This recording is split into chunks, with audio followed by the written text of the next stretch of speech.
नमस्कार साथियों, मैं कुश कुमार सरल एग्जाम के यूट्यूब चैनल पे आपका स्वागत करता हूं। दोस्तों, लेकर आए हैं बिहार बीपीएससी 4.0 से शिक्षक भर्ती से महत्वपूर्ण प्रश्न जो आपकी परीक्षा के लिए इम्पोर्टेंट हैं।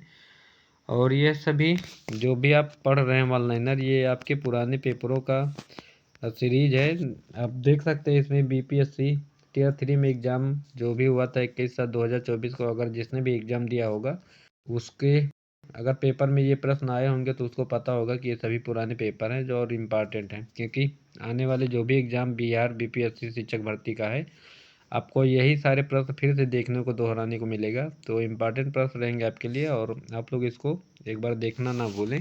क्लास अच्छी है, वन लाइनर है, कम समय में आपको ज़्यादा प्रश्न कवर हो जाएंगे। 1 घंटे में जैसे आप 10-20 प्रश्न पढ़ते हैं तो हम आपको मुश्किल से 10 मिनट में कम से कम 30 से 40 प्रश्न आपको इसमें देखने को मिलेगा। ठीक, तो क्लास अच्छी लगे तो कमेंट और लाइक करना ना भूलिएगा और ज़्यादा से ज़्यादा लोगों तक इसको शेयर कर दीजिएगा।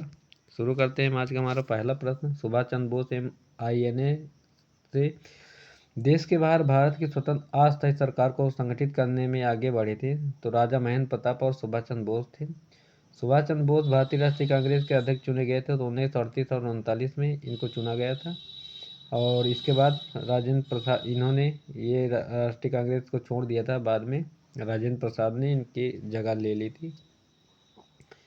और इसी में वो जो गांधी जी के थे ना चुनाव लड़ने वाले, क्या थे उनका नाम, थोड़ा वो हार गए थे चुनाव, तो उसके बाद इन्होंने अपना पद छोड़ दिया था।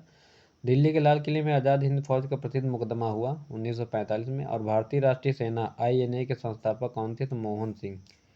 और 21 अक्टूबर 1943 को SC बोस ने यानी सुभाष चंद्र बोस ने स्वतंत्र भारत की अंतरिम सरकार का गठन कहाँ किया था? सिंगापुर में किया था। फॉरवर्ड ब्लॉक स्थापित किया था सुभाष चंद्र बोस ने 1939 में किया था। ठीक, इसको याद रखना क्योंकि ये प्रश्न कई बार पूछा गया है। फिलहाल इसके पूछे हुए सभी प्रश्न इम्पॉर्टेंट हैं। और बात करें आगे नेक्स्ट प्रश्न की, तो 1945-46 में दिल्ली में हुए INA के मुकदमों के पक्ष में पेश हुए वकील थे तो भोला भाई देसाई हुए थे।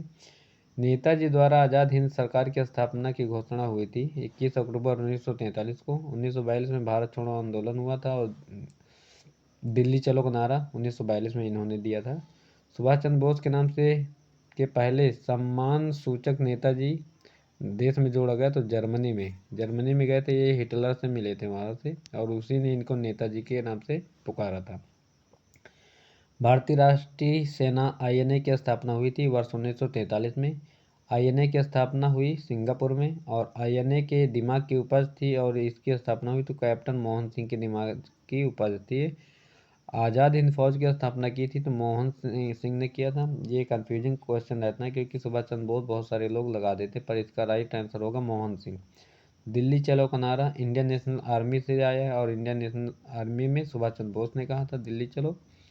अखिल भारतीय फॉरवर्ड ब्लॉक की स्थापना के लिए सुभाष चंद्र बोस ने जुड़े हुए INA आंदोलन के साथ भी जुड़े रहे तो शीलभद्र याजी जुड़े हुए थे।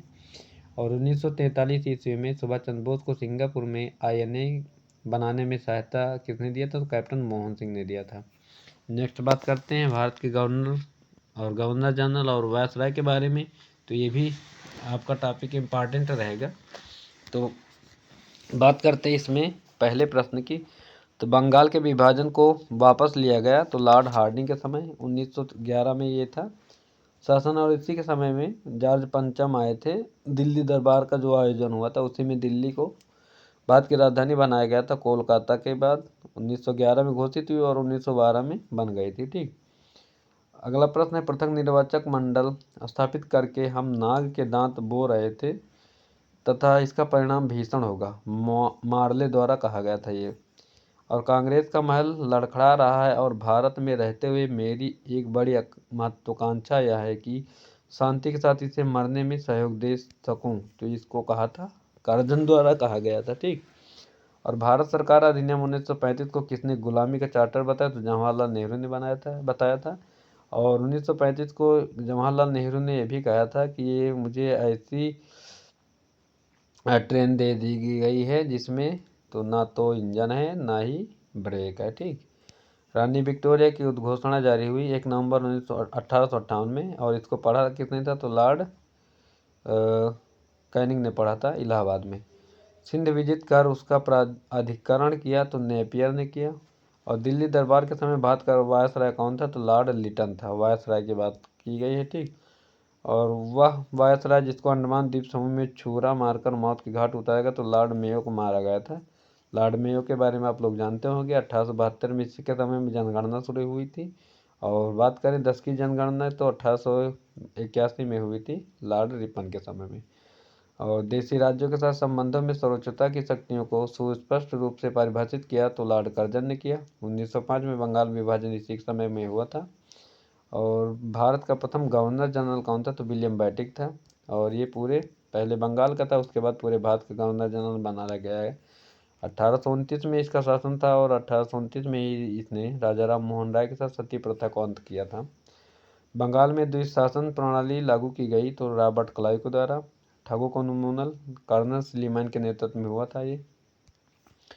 अगला प्रश्न है, अफगानिस्तान के प्रति आक्रमण नीति वायसराय ने अपनाई थी तो लॉर्ड लिटन ने। और ब्रिटिश भारत में अधिनियम द्वारा मुसलमानों को पृथक निर्वाचन का अधिकार दिया गया, माले मिंटो सुधार 1909 के द्वारा, ठीक। नेक्स्ट हमारा प्रश्न है, भारत में हाई कमीशन पद की स्थापना कब हुई थी? तो इसकी स्थापना की बात करें 1919 के अधिनियम द्वारा। 1919 में और क्या हुआ? तो रोलेट एक्ट हुआ था, काला कानून की संज्ञा उसको दी गई। और भारत का अंतिम वायसराय था तो लॉर्ड माउंटबेटन था। सती को गैर कानूनी घोषित किया था विलियम बेंटिंक ने 1829 में। राजा राममोहन राय के साथ इन्होंने सती प्रथा का अंत किया था। और इंपीरियल कैडेट कॉर्प्स की स्थापना किसने किया था? तो लॉर्ड कर्जन ने किया था, ठीक। पंजाब भूमि हस्तांतरण अधिनियम पारित किया गया था तो 1900 में किया गया था। और द्वैध शासन का जनक किसको कहा जाता? तो लियोनिस कार्टिस को कहा जाता द्वैध शासन का जनक। अगला प्रश्न है हमारा, मुझे विश्वास है कि कांग्रेस अपने विनाश की तरफ जा रही है और मेरी यह बड़ी इच्छा है भारत में रहते हुए कि शांतिप्रिय निधन के लिए इसका मैं सहायक बनूं। तो अभी ऊपर आया था ये वक्तव्य, और इसको कहा था लॉर्ड कर्जन के द्वारा। अगला प्रश्न है, 1919 में जब मांटेगू चेम्सफोर्ड अधिनियम पास हुआ था तब इंग्लैंड का प्रधानमंत्री कौन था? तो ये इंपॉर्टेंट प्रश्न है, लॉर्ड जॉर्ज था इसका प्रधानमंत्री। और नेक्स्ट प्रश्न है हमारा, वायसराय जिसके कार्यकाल में भारतीयों को राय बहादुर और खान बहादुर की उपाधियां प्रदान करना प्रारंभ हुआ था तो लॉर्ड लिटन के शासन काल की घटना है। नेक्स्ट हमारा प्रश्न, रेगुलेटिंग एक्ट पारित किया गया था तो 1773 में इसको पारित किया गया था। और इसी में दिल्ली, मुंबई और कोलकाता 3 हाई कोर्ट की भी स्थापना हुई। मद्रास, कोलकाता और मुंबई में हुआ था, ठीक। भारत सरकार अधिनियम 1919 का आधार बनी मांटेगू चेम्सफोर्ड की रिपोर्ट। और स्वतंत्र भारत के पहले भारतीय गवर्नर जनरल कौन थे? तो राजा राजगोपालाचारी बनाए गए थे। नेक्स्ट हमारा प्रश्न है, सुरक्षा प्रकोष्ठ की नीति संबंधित है तो लॉर्ड ये वारेन हेस्टिंग से संबंधित है। और सन 1935 के विधेयक के तहत गठित संयुक्त संसदीय समिति के अध्यक्ष थे जिसके परिणाम स्वरूप भारत सरकार कानून 1935 निर्मित हुआ तो लॉर्ड लिथगो के। 1906 में मिंटो से शिमला में मिले मुसलमानों के शिष्टमंडल ने प्रार्थना की मुसलमानों के लिए पृथक निर्वाचक मंडल की, ठीक। अगला प्रश्न हमारा, नागरिक सेवाओं के लिए प्रतियोगी परीक्षा प्रणाली के सिद्धांत स्वीकार किया गया तो 1853 में। और इसी समय 1853 में लॉर्ड डलहौजी था। अगला प्रश्न है, वह अधिनियम जिसके तहत लॉर्ड कॉर्नवालिस को अपनी काउंसिल के फैसलों को रद्द करने का अधिकार मिला था तो 1786 का एक्ट जो पारित हुआ था उसमें कहा गया था। अगला प्रश्न है, भारत सरकार अधिनियम 1935 ने समाप्त की तो प्रांतीय द्वैध शासन व्यवस्था इन्होंने समाप्त की थी। और अगला प्रश्न है, बंगाल विभाजन से जुड़े भारत के वायसराय का नाम क्या था? तो लॉर्ड कर्जन था। 1905 में बंगाल विभाजन इसके शासनकाल में हुआ था। अगला प्रश्न, लॉर्ड बेलेजाली की सहायक संधि को स्वीकार करने वाला पहला मराठा सरदार कौन था? तो पेशवा बाजीराव द्वितीय था। और अगला प्रश्न है, बंगाल में द्वैध शासन प्रणाली को समाप्त किया तो वारेन हेस्टिंग ने समाप्त किया था। अगला प्रश्न है, स्वतंत्र भारत का अंतिम गवर्नर जनरल कौन था? तो सी राजगोपालाचारी थे। और रेगुलेटिंग एक्ट के प्रावधानों के अंतर्गत बिहार के लिए एक प्रांतीय सभा की स्थापना कब हुई थी? 1774 में हुई थी। 1878 के ही वर्नाकुलर प्रेस एक्ट रद्द कर दिया था तो लॉर्ड रिपन ने इसको रद्द किया था। और प्राचीन स्मारक संरक्षण अधिनियम 1904 गवर्नर जनरल के समय में पारित हुआ तो लॉर्ड कर्जन के समय, क्योंकि 1904 और 5 में लॉर्ड कर्जन का ही शासन था। और भारत का संविधान ग्रहण किया गया संविधान सभा के द्वारा 1946 में। बंगाल विभाजन को उस समय उलट दिया गया, तो लॉर्ड हार्डिंग के समय 1911 में इसको पलट दिया गया था। ठीक। अगला प्रश्न है, पिट्स इंडिया एक्ट ब्रिटिश संसद द्वारा पारित हुआ था 1784 ईस्वी में, और द्वैध शासन जिसके अंतर्गत प्रांतीय कार्यपालिका का 2 भागों में विभाजन हुआ, तो प्रतिफल था इसको मांटेग्यू चेम्सफोर्ड सुधारों का। लॉर्ड कर्जन द्वारा भारतीय विश्वविद्यालय एक्ट पारित किया गया था वर्ष 1904 में, और महारानी विक्टोरिया को भारत की सामग्री नियुक्त किया गया था 1877 में। तो ये थे आज के हमारे कुछ महत्वपूर्ण प्रश्न उत्तर प्रदेश वो बिहार बीपीएससी से संबंधित, जिसमें आपके सुभाष चंद्र बोस और जो भी इतिहास के प्रमुख गवर्नर जनरल थे उनसे संबंधित महत्वपूर्ण घटनाएं थी। तो इम्पॉर्टेंट क्लास रहेगी आपकी, और क्लास अच्छी लगे तो कमेंट और लाइक करना ना भूलें। बाय सभी को, thanks for watching this video, thank you.